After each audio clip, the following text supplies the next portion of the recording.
المنطقة الشاطئية هتلاقي فيها الفتافيت الكبيرة اللي هي جلاميد، حصى، رملة خشنة، وهتلاقي فيها ألسنة وإيه وحواجز. الكلام ده كده فيه مشكلة؟ طيب لو دخلنا على المنطقة التانية، المنطقة التانية اسمها منطقة مين بقى؟ المياه الضحلة. طب اسم الدلع؟ طب تمتد من ايه؟ منين؟ من أول الشط لغاية عمق كام؟ 200 متر.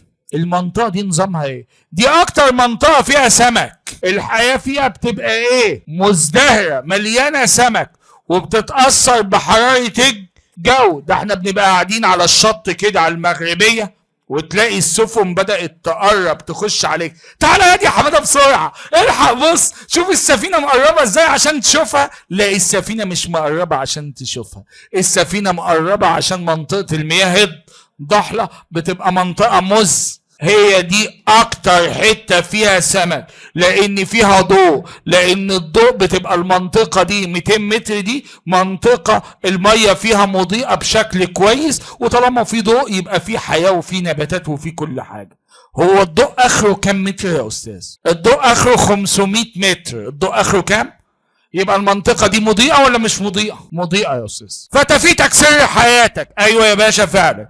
بالنسبة لو بتسألني عن الفتافيت بتاعت المنطقة دي، خلي بال حضرتك إن أنت عندك مية ضحلة قريبة من الشط، وعندك مية ضحلة قريبة من حافة الأعماق. لو سيادتك بتتكلم على الحتة اللي يمة الشط هتلاقي فيها حصى وإيه؟ ورملة حضرتك.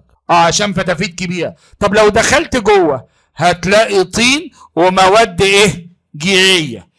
حد يعرف يقول لي المواد الجيرية دي جت منين؟ قال لي يا استاذ مش هنا في فقاريات ومحارات ولا فقاريات؟ كل ده لما يموت يعمل لك هنا رواسب جيرية. لازم كل منطقة تعرف الجير بتاعها جاي منين. الجير هنا اصله جير ايه؟ محارات وايه؟